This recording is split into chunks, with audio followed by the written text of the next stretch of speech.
Приветствую всех зрителей телеканала Якутия-24. С вами Марфелина Алексеева в программе News on Air. Сегодня в выпуске расскажу о туризме, климате, новостях из мира культуры и якутского кино. Мрачный и постоянно держащий в напряжении детектив на якутской почве от Степана Бурнашова в прокате уже 30 марта. Жанр детектив в якутском киномире встречается не так часто, как комедия, драма или ужас, поэтому кинокартина уже интригует. Название фильма «Айта». В трейлере атмосфера нуара захватывает все пространство кадра. Якутская деревенька, на улицах которой постоянно идет дождь, отрезана от внешнего мира размытой дорогой. Сюжет таков. В полицейском участке Афоня один из местных полицейских, обвиняемый в тяжком преступлении по отношению к несовершеннолетней. Все местные жители требуют немедленной расправы и готовы его линчевать, но следователь Николай хочет судить коллегу по закону, разобравшись в деталях. Где он? Кто?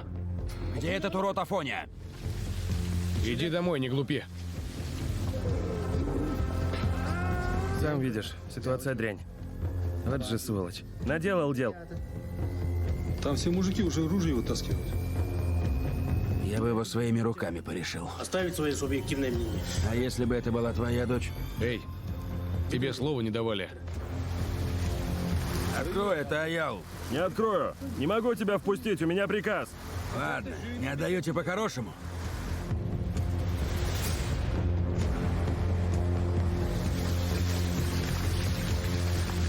Так мы по-плохому возьмем.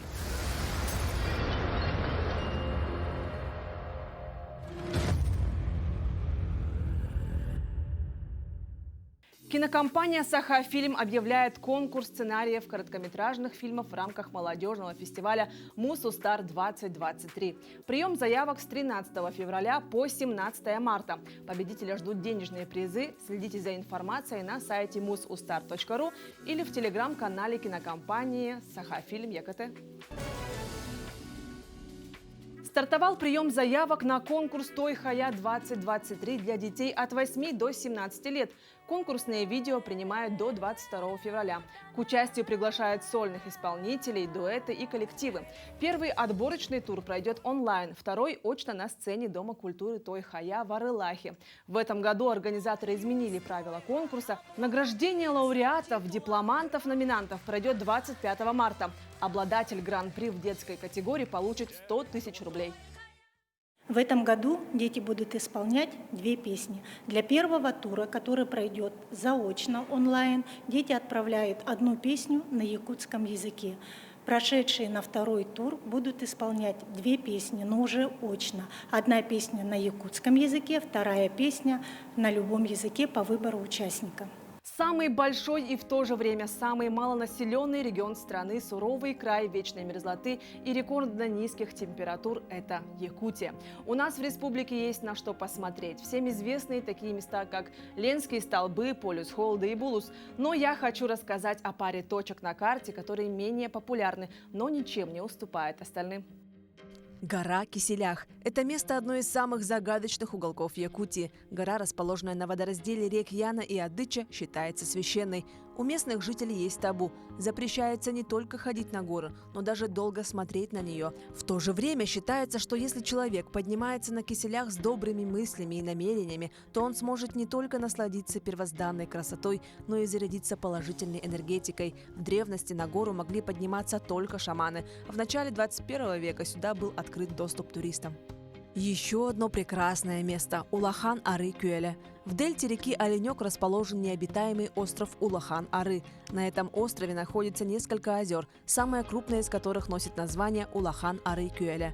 На острове водятся лоси, олени и пушные звери. Озеро богато рыбой, и здесь разрешен рыбный промысел. Спокойная озерная вода с ледяной кромкой на краю. Девственная тайга и отражающиеся в зеркальной глади силуэты гор со снежными вершинами. Такую живописную картину могут увидеть путешественники на озере Улахан-Ары-Кюэля. Поскольку озеро расположено в необитаемых местах, здесь понравится любителям уединенного отдыха и суровых условий.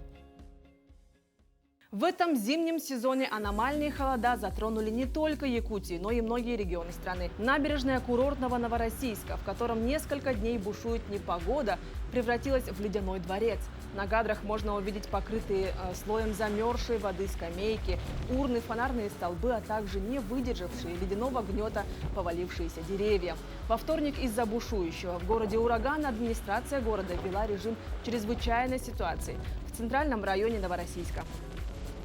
Холодная зима тяжело сказывается для многих не только в психологическом плане. На холоде часто обветриваются губы, сухими становятся руки, но, как ни странно, больше всего страдают ноги. В теплой и зачастую в тесной обуви нам приходится ходить целый день и в офисе, и на улице. Итог – грибковые заболевания, деформация ногтей и стоп. О том, как правильно ухаживать за ногами зимой и как помочь себе, если проблемы со стопами уже есть, расскажем далее.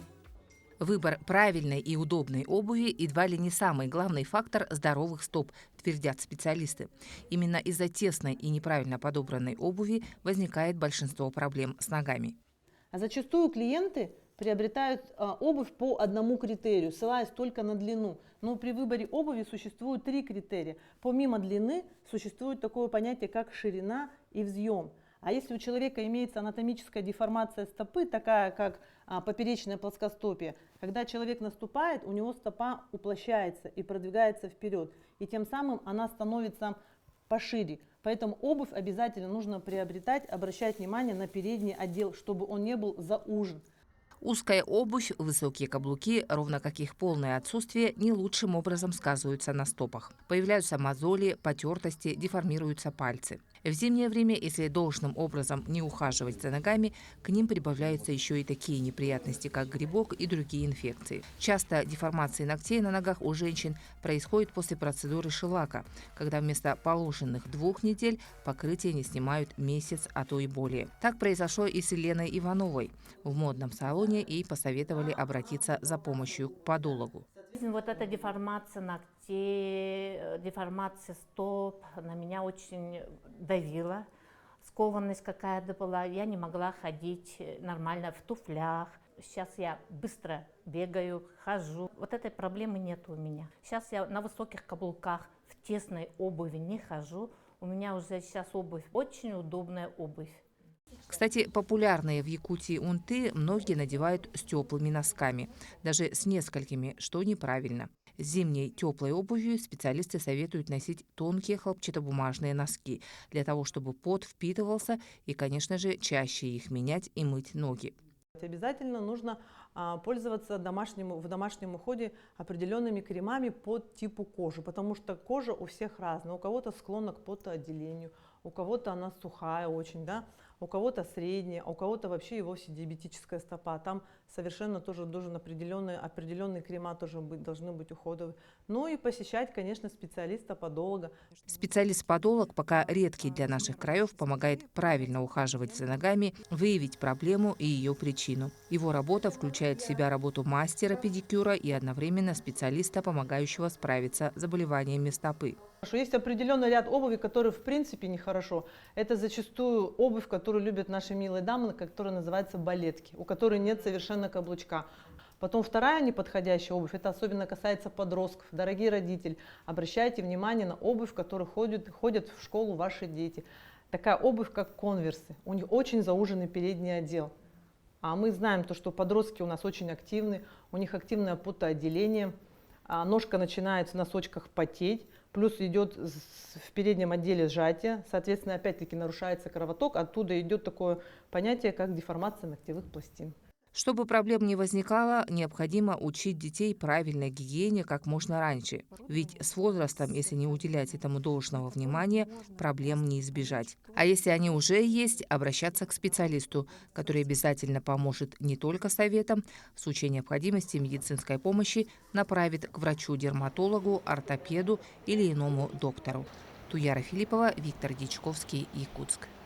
Сегодня я с вами прощаюсь. Смотрите News on Air по будням в 17 часов. До новых встреч в эфире.